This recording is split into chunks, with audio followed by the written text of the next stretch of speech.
Je vais essayer d'être le plus synthétique possible et de parler de géopolitique au Moyen-Orient en quelques minutes. Le seul moyen pour Netanyahou aujourd'hui de redorer son image, du moins au niveau local, voire même international, c'est de nous vendre ses réussites en termes de normalisation avec différents pays arabes. Netanyahou, depuis qu'il a été ambassadeur à l'ONU pour Israël dans les années 90, défend un projet politique qui est très clair. Il le dit, il l'affirme. Si on propose aux dirigeants arabes une offre d'alliance historique fondée sur des projets commerciaux, militaires, économiques, ils oublieront la cause palestinienne. Et on a vu que Netanyahou est parvenu à ses fins avec différents États, le Maroc, Émirats Arabes Unis, Bahreïn, le Soudan. Concernant les Saoudiens, c'est plus compliqué. Peut-être qu'on y reviendra après, je ne sais pas, mais c'est vraiment plus complexe, la question saoudienne. Alors évidemment, on pourrait se dire, mais comment on peut ne pas se féliciter, c'est la question qu'on m'a déjà posée une fois, de voir une pacification dans le monde arabe. Parce que je pense, moi, au contraire, que c'est un leurre. Un leurre pour deux raisons. La première, c'est que Netanyahou, pour moi, n'est absolument pas un pacifique, clairement. Son but n'est pas de pacifier, c'est de renforcer un front militaire et politique contre son voisin iranien. Dans le cadre d'une opération militaire que Netanyahou plaide depuis longtemps et souhaite mener contre l'Iran. Deuxièmement, c'est un leurre parce que on veut nous faire croire qu'il est possible de pacifier le Moyen-Orient, voire même le monde arabe, sans régler la question palestinienne au préalable. Pour faire un parallèle simple, pour moi, c'est exactement comme si on avait voulu créer l'Union européenne sans au préalable remettre d'accord Allemands et Français. Impossible. Impossible parce que si les dirigeants, eux, signent des accords, on voit bien au niveau des sondages que les peuples du monde arabe sont clairement opposés à ces normalisations-là et s'y opposeront encore. C'est un leurre aussi parce que Netanyahou, ne cherche pas la paix, et surtout parce que Netanyahou ne cherche pas non plus à lutter contre ce qui à la base est le cœur même de l'existence d'Israël, à savoir mettre fin et lutter contre l'antisémitisme. Et il faut regarder ça froidement. Froidement malgré la température. Netanyahou a été le principal allié, et il est encore, des principaux dirigeants les plus antisémites actuellement à la tête d'État. Trump avant, Orban en Hongrie, le gouvernement polonais, Bolsonaro au Brésil. Netanyahou également suit une ligne politique qui a été très claire, qui avait été notamment théorisée par Steve Bannon, l'ancien conseiller de Donald Trump.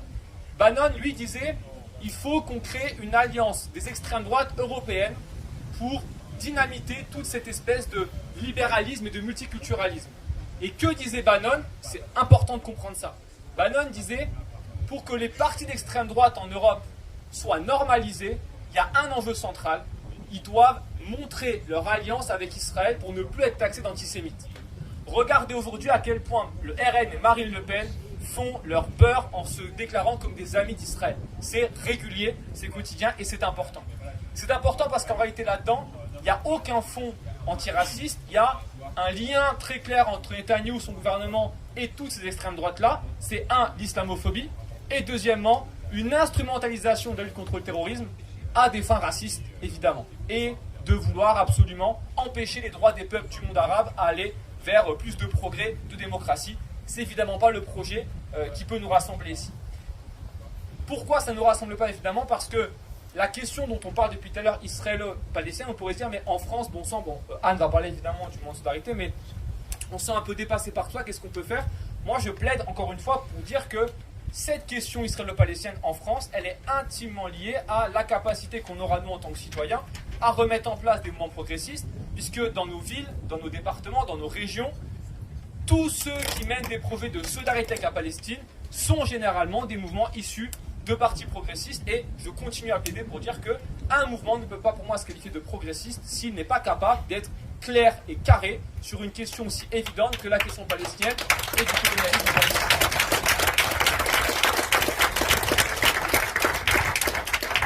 Alors là-dedans, évidemment, la question liée à Israël, c'est que ce mouvement-là, qui peut être évidemment la campagne BDS, ne doit pas non plus faire un oubli, qui est le lien important à mener avec toute cette gauche israélienne anticoloniale qui, chaque samedi, je ne l'ai pas dit avant, je n'ai pas eu le temps malheureusement, fait un petit peu, disons, de lobbying dans les rues d'Israël, de Tel Aviv et Jérusalem, pour dire que vous ne pouvez pas manifester pour la démocratie en Israël en oubliant les Palestiniens. Ils sont malheureusement pas nombreux, Politiquement, c'est compliqué pour eux, mais considérer qu'il n'existe pas, c'est, je pense, mettre de côté une partie de la solution et non pas du problème, à mon avis en tout cas, mais on pourra en débattre après. C'est un leurre aussi cette pacification parce qu'en réalité, les Palestiniens soumis à un régime d'apartheid, en l'absence de toute protection et de droit, eh bien, ont engagé une refonte profonde de leur résistance. Rappelons quand même que depuis le 1er janvier, 216 Palestiniens ont été tués, dont 106 civils. Et on veut nous faire croire que oui, c'est bon, ça va se pacifier. C'est un leurre. La situation est sans précédent de côté palestinien parce que dans ce cadre d'absence de protection, de morts, record de morts de Palestiniens depuis plusieurs années, on a également, précisons-le, alors l'enregistrement c'est depuis le 23 août, on a peut-être eu depuis ces derniers jours, 299 attaques de colons sur des paysans palestiniens, 299 depuis le 1er janvier. Dans ce cadre d'absence de protection, les Palestiniens ont engagé une espèce de refonte de la résistance. Pour faire très simple, il y a une stratégie palestinienne qui est connue depuis longtemps, qui est d'essayer de multiplier les fronts. C'est-à-dire que face à un adversaire qu'on estime comme étant bien plus supérieur militairement, il faut réussir à avoir différents fronts qu'on peut mobiliser.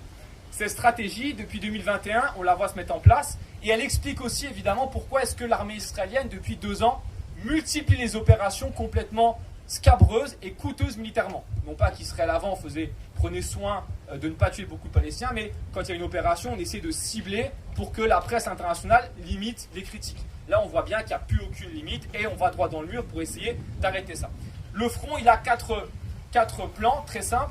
D'abord, en Israël même, on a une jeunesse arabe-israélienne ou palestinienne d'Israël qui de plus en plus se mobilise. On l'a vu notamment en 2021 dans le cadre des différentes émeutes et tensions qu'il y a en Israël. Et encore lors du dernier mois de Ramadan où il y a eu des manifestations assez importantes de solidarité avec les Palestiniens de Cisjordanie. On a donc en Cisjordanie, dans différents endroits, une refonte de groupes armés avec des gens très jeunes. J'en parle souvent, mais c'est important de préciser ça. La dernière fois encore que j'ai été en Cisjordanie, c'était en 2019. Et je me souviens qu'en 2019 encore, on se demandait où sont les groupes armés dont on a du mal parfois. On nous en parle, mais on ne les voit pas vraiment. Là, aujourd'hui, il y a des photos qui sont prises et des vidéos, et Anne en parlera absolument mieux que moi parce qu'elle était récemment, de groupes armés palestiniens dans des zones pourtant où nous, on allait régulièrement se balader, etc. Il y a vraiment une refonte profonde, et c'est ça qu'Israël veut réussir à briser. Le troisième front, évidemment, c'est celui de la bande de Gaza, où on a une gestion autoritaire du Hamas sur les Palestiniens à Gaza, mais qui militairement fait partie également d'un front plus large. Et enfin, le dernier, qui inquiète beaucoup évidemment Israël, c'est la fin, quelque part, ou du moins le temps d'arrêt qui est marqué par la guerre civile en Syrie, a permis, ou permet en tout cas à certains groupes hostiles à Israël de se refonder. Je pense notamment au Hezbollah du côté du Liban et à certains groupes palestiniens en Syrie, et qui peuvent potentiellement se tourner de nouveau vers un affrontement des opérations vers Israël. Là-dedans donc, évidemment, ce que j'ai envie de vous dire, c'est que les 24 morts israéliens depuis le début de l'année doivent être perçus avant tout par ce biais-là. C'est-à-dire le fait que c'est l'absence de protection des Palestiniens et le fait qu'ils se regroupent qu'ils se refondent en groupe armé de nouveau en cas d'opération qui explique ces 24 morts-là. Ce n'est pas un projet global de destruction d'Israël, c'est d'abord et avant tout l'absence de protection et de droits des Palestiniens qui alimente chez les plus jeunes une volonté de prendre les armes là-dedans. Ce que j'ai envie de vous dire simplement pour terminer, c'est qu'on a beaucoup parlé d'apartheid et très peu de la question des 2 États. Il me semble important de rappeler que la question des 2 États, ce n'est pas une question à balayer, à dire c'est plus possible et n'a pas, etc. Juste se rappeler que se cantonner à dire on défend 2 États, ce n'est plus possible. Et c'est pour ça que l'apartheid est important à mon avis. C'est plus possible, pourquoi? Parce que même Netanyahou à l'ONU peut dire je suis pour 2 États. Tout le monde peut le dire. Ce qu'il faut maintenant, c'est des actions concrètes. Et la question d'apartheid est importante parce qu'elle pose le débat. Vous êtes pour 2 États? D'accord. Sauf que concrètement sur le terrain, c'est plus possible actuellement. Par contre, il y a une situation d'apartheid, vous en pensez quoi? Et là, on est face à des députés, des élus qui sont devant un point important à prendre en compte. Est-ce qu'ils sont capables ou non d'aller sur ça? D'aller sur ça, c'est-à-dire le fait de revendiquer que l'une des solutions passera d'abord et avant tout par une égalité pour tous entre la Méditerranée et le Jourdain, dans un cadre déterminé, 1 État, 2 États, 3 États, je ne sais pas, une égalité en tout cas, et surtout le respect d'un cadre démocratique. Et vraiment, je finis sur une anecdote parce qu'elle est importante et qu'on n'a pas parlé ici. Quand on fait des débats sur Israël-Palestine, généralement, on a toujours des personnes dans la salle, et je prends le pas, certains vont le faire après, qui lèvent la main et qui disent « Mais vous n'avez pas parlé du Hamas ».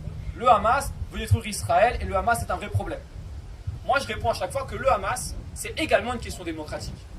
Si les Palestiniens décident de voter et d'élire leurs droites réactionnaires, dont c'est pas du tout mon projet politique ici, soyons clairs, c'est pas moi qui vais dire aux Palestiniens vous avez mal voté. C'est malheureux, mais c'est comme ça. C'est lié à un contexte politique bien particulier. Et comment est-ce qu'on peut dire qu'Israël a le droit de mettre à son gouvernement les pires extrémistes qui soient de l'histoire du pays, et les Palestiniens ne peuvent pas élire un parti de droite réactionnaire ou extrémiste comme on veut? C'est malheureux, mais c'est aussi une question démocratique qu'il faut comprendre.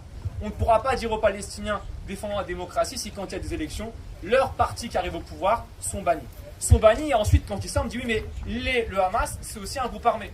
Ben oui, les Palestiniens n'ont pas d'État, n'ont pas d'armée, et vous voudriez qu'en plus ils se fassent tirer dessus du matin au soir sans avoir de groupes qui prennent des armes pour s'organiser pour créer un système d'autodéfense. Le Hamas n'est pas mon projet politique du tout. En revanche, il faut bien avoir en tête que c'est un mouvement qui est là depuis longtemps maintenant, années 80, et qui va faire partie à un moment ou l'autre, non pas je dirais de la solution, mais en tout cas du cadre politique qui va être créé pour trouver un débouché politique et pacifique potentiel entre Israéliens et Palestiniens. Je m'arrête là, merci.